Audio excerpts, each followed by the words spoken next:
Hai semuanya, Shalom. Waduh, luar biasa ya. Saudara, bro and sis, apa kabar? Asik.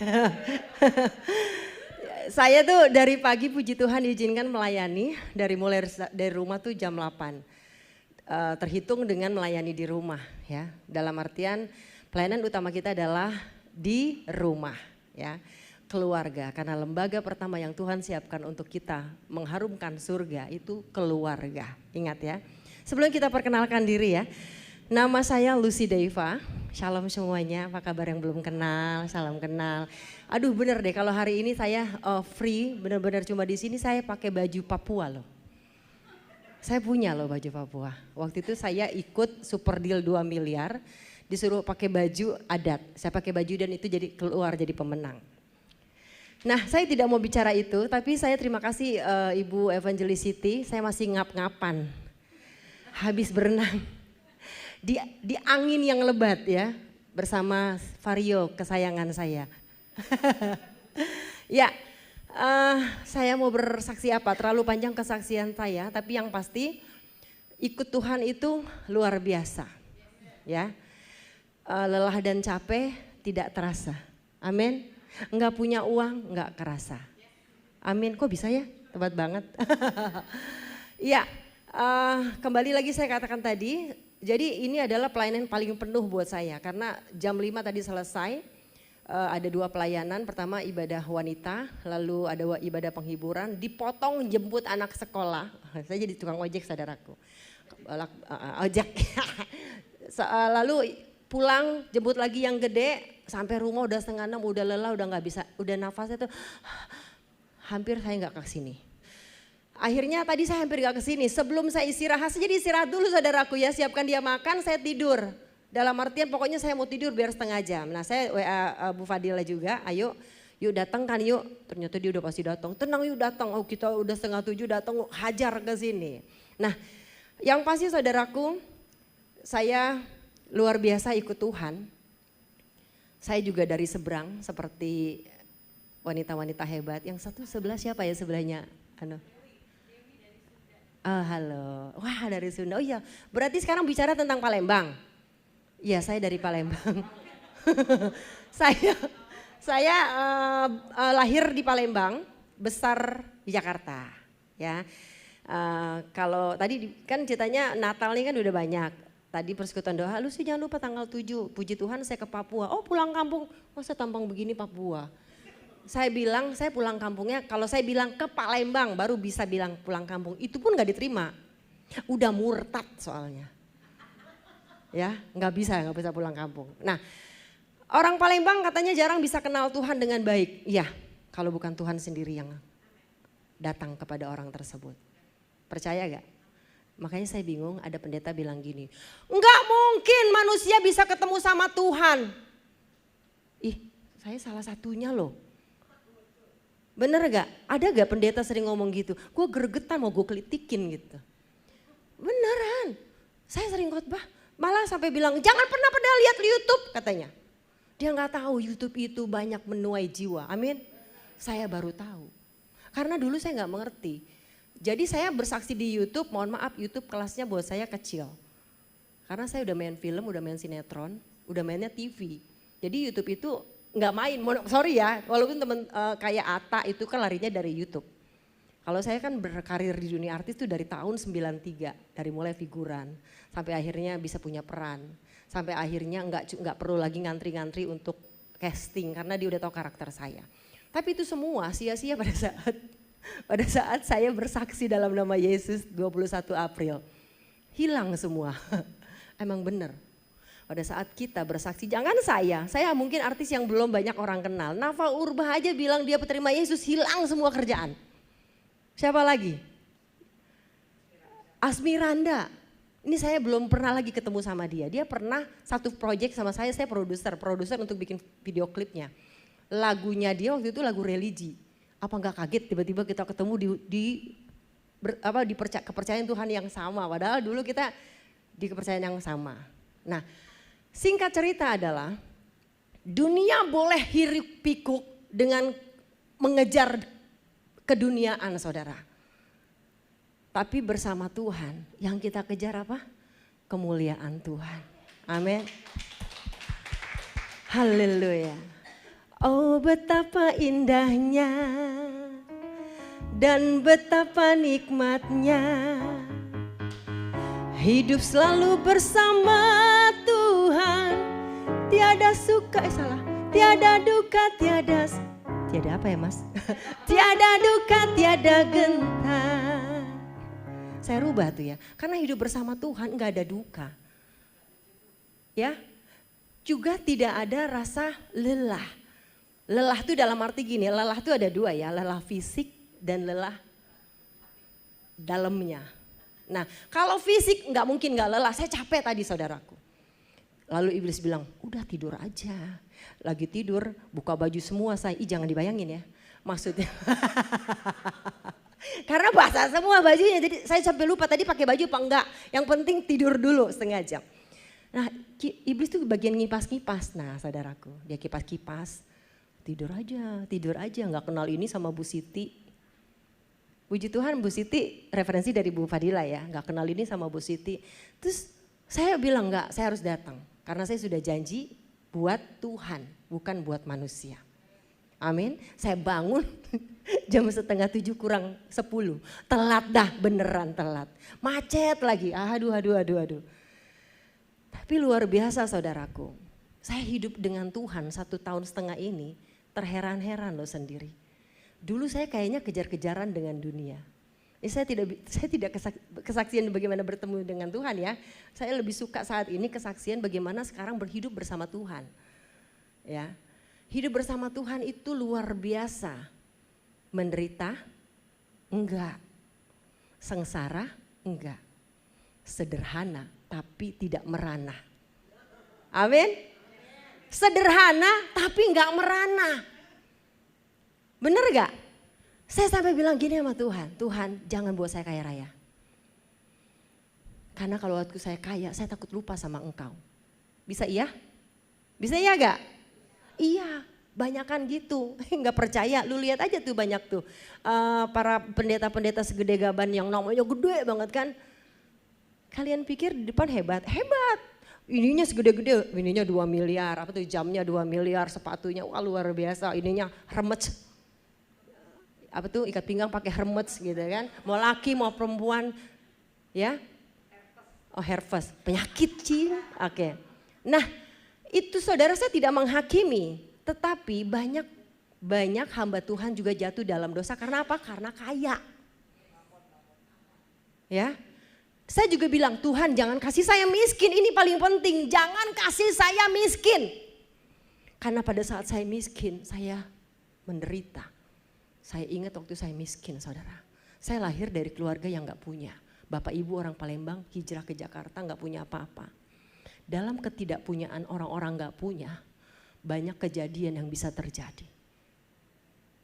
Ada pelecehan seksual dilakukan sama orang-orang yang tidak punya karena mereka gak ngerti. Buat orang tuanya yang penting pada bisa makan anak-anaknya. Saya ingat dulu waktu saya diurus orang tua saya, emak saya tuh anaknya 7. Jadi pikir dia masa bodoh apa yang penting bisa makan. Mungkin kalau istilahnya gini kayak ayam dikasih dedek aja lu makan sana. Jadi gak peduli anak perempuannya seperti apa. Saudara, saya anak gak punya dan saya korban pelecehan seksual. Waktu saya masih kecil. Oleh siapa? Oleh orang yang harusnya melindungi saya. Waktu saya bersaksi pertama saya tidak pernah saksikan ini. Tapi sekarang saya benar-benar saksikan karena saya mau. Bukan saya, ini waktu itu pas kecetus di diaspora. Ternyata apa? Tuhan ingin saya saksikan ini. Karena Tuhan mau telanjangi iblis. Ini loh korban pelecehan Tuhan bisa angkat. Banyak perempuan menjadi korban pelecehan orang tuanya. Kakak kandungnya, pamannya. Ya, tapi paling banyak di dalam kemiskinan. Dan itu terjadi. Pikirnya buat permainan. Saya masih kecil gak ngerti saudara. Waktu saya sudah mulai sekitar kelas 5 kalau gak salah atau kelas 4 saya tahu ini gak benar. Sudah mulai saya sembunyi-sembunyi dan takut-takut. tapi traumanya tidak pernah hilang. Dan yang dapat menghilangkan pada saat saya mengenal Yesus, saya bisa mengampuni, saya bisa mengasihi, bahkan saya bisa mencintai. Itu yang dahsyat bersama Tuhan. Jadi kalau waktu saya kesaksian, bagaimana saya ceritakan, saya didiskriminasi oleh orang tua saya. Yang ini tadi barusan saya nggak ceritakan. Salah satunya adalah pendiskriminasian oleh ibu saya. Banyak orang yang, lu sama orang tua, loh itu saat itu ternyata luka batin yang luar biasa. Nah ini yang dahsyatnya, saat saya mengenal Tuhan, saya tahu arti mencintai ibu saya. Waktu saya gak kenal Tuhan, saya dendamnya kusumat sama ibu saya. Tapi setelah saya mengenal Tuhan, saya tahu bagaimana mencintai ibu saya, tahu mengasihi ibu saya, dan sampai detik ini yang terbayang dalam pikiran saya, karena bapak saya udah almarhum, saya selalu cuma bilang, tiba-tiba kadang-kadang saya kalau lagi ibadah, saya menangis terengaung-ngaung, apa karena ibu saya belum mau ke gereja dan belum mau mengakui Yesus sebagai Tuhan. Itu kerinduan saya cuma bilang, Tuhan aku klaim janjimu. Tuhan kau bilang satu orang diselamatkan, maka seluruh isi rumah kau selamatkan, kapan kata saya. Tapi saya tidak akan pernah berhenti. Seperti kita juga masih banyak kayak Bu Fadila juga, Rahel juga, kan banyaknya keluarga kita yang belum. Tapi bukan berarti kita berhenti. Tahu gak saudaraku, ini yang dahsyat. Setelah saya sekarang ini kerja buat Tuhan, ibu saya dengan bangganya ngomong gini, wih sekarang si Lucy mah pelayanan terus, dia kagak tahu pelayanan apa. Tapi itu membuat kemajuan saudara. Kan saya bilang, Mbak sekarang gimana? Sekarang saya kan gak kerja, tapi dia bingung saya bisa penuhin semua kebutuhan anak, kebutuhan rumah masih ngontrak saudaraku. Karena saya punya harta, masih dikuasain mantan suami saya. Ibu saya yang ribet, udah buruan ini urusin yang paling penting, 3.000 meter saya. Di Bali, jelek-jelek dapat 5M bagi 2. Tapi saya gak mau pusing, ibu saya yang paling pusing mikirin harta saya. Harta saya cuma 2 anak saya, bagaimana dia bisa hidup bersama Tuhan dan mengenal Tuhan, itu harta saya yang paling utama. Nah akhirnya saudaraku, sekarang setelah dia telepon saya, Mbak di mana? Saya lagi di sini, saya bawa anak-anak saya kalau pelayanan saudara. Kalau diundang ke luar kota, syaratnya cuma satu, saya bawa anak saya. Puji Tuhan dapat, ikut ya. Akhirnya dia kemana-mana bilang, anak saya mau sekarang pelayanan. Apaan tuh Bu, ngomongnya sama orang-orang Kedar. Apaan tuh? Bu Raja pelayanan, enggak tahu nyanyi pokoknya. Nah sama ya kayak dulu kita ya ngerti dipanggil sana panggil sini gitu. Tapi bedanya sekarang saya nggak berani pasang tarif. Kalau dulu saya dipanggil sama bupati ini tarifnya saya pasang, wah deal-dealan sampai deal. Kalau sekarang kalau dipanggil udah paling susah kalau ngomong, Bu Lucy PK-nya berapa? Mampus deh kita bingung. Ya apalagi Natal, Bu ini PK-nya berapa? Gak bisa jawab, dia terus nanya, akhirnya saya bilang, Bapak doa, tanya Tuhan, Bapak disuruh kasih saya berapa, benar gak? Saya begitu aja ngomongnya. Terserah Tuhan mau kasih berapa, karena hidup saya sekarang, waktu pertama kali ngomongin PK, ini Kosim, tahu Kosim ya? Kosim ya, Kak nanti pelayanan di sini gak ada PK-nya, apaan sih PK? Dengan polosnya karena saya gak ngerti, apaan sih PK? Saya pikir penjahat kelamin. Apaan gitu, itu loh Kak persembahan kasih. Oh emang apaan? Persembahan kasih, saya pikir makanan. Emang bener-bener loh saudaraku, saya mengenal Tuhan udah lama tapi saya buat hidup saya sendiri. Jadi saya tuh baru 1,5 tahun ini bergaul dengan orang-orang Kristen. Setelah saya melayani, jangan ketawa aja. Penyakit kelamin hampir sama dengan herpes. Nah akhirnya saudaraku, setelah sekarang ini saya ikutin Tuhan terus ya, nggak punya apapun saya menangis kepada Tuhan. Saudara, waktu saya benar-benar viral seviral-viralnya dibuat orang, tapi saya percaya itu kerjaan tangan Tuhan juga sih buat saya viral. Saya kan ngontrak, saya udah feeling Tuhan, yang punya rumah suatu saat pasti usir saya. Kenapa? Karena ditanya saya Islam. Waktu sebelum kita masuk ada satu kata yang saya ingat. Bu sebenarnya di sana lebih murah Akung, tapi dekat masjid. Emang kenapa? Emang kamu bukan muslim? Enggak, saya muslim. Bohong gak kayak Petrus ya saya ya. Iya loh, Enggak, saya ini maksudnya saya berisik gitu loh. Padahal saya nyangkal kan. Tapi setelah saya sepira-pira saya pikir begitu benar kejadian. Sekarang saya lagi diusir. Tapi bisa tersenyum ya. Kalau dulu gak kenal Tuhan, oh ya Allah, mau kemana nih? Aduh gak punya uang, aduh pasti kayak gitu. Iya dong, udah dikasih uang dia balikin uang kita. Maksudnya nitip doang gitu loh. Tapi pada saat kalau saya dulu tidak kenal Tuhan itu pasti pusing 7 keliling. Dan saya pakai cara-cara lama. Pejabat-pejabat yang godain saya, yaudah bang kita ngopi aja deh. Itu terjadi karena pergaulan saya dunia artis itu hal seperti itu hal biasa. Tapi setelah bersama Tuhan nyerempet dosa pun saya takut. Nah ini yang paling dahsyat saudaraku. Bersama Tuhan kita tahu dosa itu apa. Bukan kue apem tuh dosa. Dosa itu adalah sebuah perasaan kita yang kita tahu itu salah. Dan kita gak mau lakukan. Bersama Tuhan saja kita tahu dosa. Bersama Tuhan aja kita tahu kita harus bagaimana ke depan. Saya tidak bisa panjang lebar, luar biasa Anda saya jadi iri pada pakai kebaya ya. Saya mau pakai kebaya tapi naik motor. Kayak kebaya begitu ya, terus turunnya susah. Tapi luar biasa Bu Siti, diteruskan. Ibu Siti katanya punya rencana mau naik kapal ya. Udah kebayang-bayang sama saya. Tapi anaknya bagaimana? Ya tapi kita berdoa saja. Terima kasih banyak buat Anda semua. Saya tidak bisa bersaksi banyak-banyak. Tapi yang pasti cuma satu buat kita semua. Afirmasi diri buat kita bersama Tuhan. Ada satu lagu yang saya ciptakan seperti ini. Saya tutup ya. Afirmasi itu adalah sebuah kata yang kita ucapkan. Kita perkatakan. Kita dengar. Itu dalam dunia ya.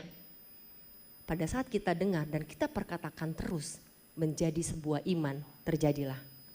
Itu dunia. Nah di dalam Tuhan segala sesuatu kita afirmasikan seakan-akan kita sudah mendapatkan. Setuju? Tuhan terima kasih aku sudah punya pacar yang belum punya pacar.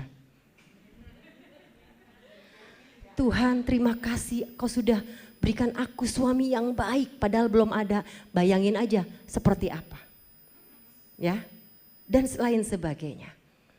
Sebuah lagu ini cuma saya sampai sekarang belum dapat produser yang kasih modal saya. Yuk mas, satu aja dengerin dulu ya. Aku sehat, aku kuat, aku nyaman, aku tenang Tuhan. Aku bahagia dan ku selalu beruntung. Karena ku tahu Tuhan Yesus besertaku. Dia akan selalu mendampingiku. Jadi ini afirmasi yang saya selalu ucapkan. Aku sehat, aku kuat, aku nyaman, boleh nyontek. Aku tenang, aku bahagia. 5 kata, tambahin dan aku selalu beruntung. Ini afirmasi yang saya katakan 2 tahun yang lalu. Tiba-tiba waktu naik motor saya dandangkan seperti ini, bagus ini lagu. Buat saya dan buat kita. Boleh mas? Iya terserah mau diapain aja. Kita belajar sama-sama ya saudaraku yuk, gampang sekali. Aku sehat, aku kuat. Aku nyaman, aku tenang Tuhan. Aku bahagia dan ku selalu beruntung. Karena ku tahu Tuhan siapa? Yesus menolongku. Dia akan selalu menyertaiku. Sekali lagi ya. Aku sehat, aku kuat, aku nyaman, aku tenang Tuhan. Emang bisa tiktokan aja. Aku bahagia dan ku selalu beruntung. Karena ku tahu Tuhan Yesus menolongku. Diganti-ganti mulu ya. Dia akan selalu menyertaiku. Karena ku tahu. Karena ku tahu Tuhan Yesus menolongku. Dia akan selalu menyertaiku. Dia akan selalu. Dia akan selalu menyertaimu. Dia akan selalu. Dia akan selalu menyertaiku. Haleluya. Amin. Tuhan Yesus memberkati.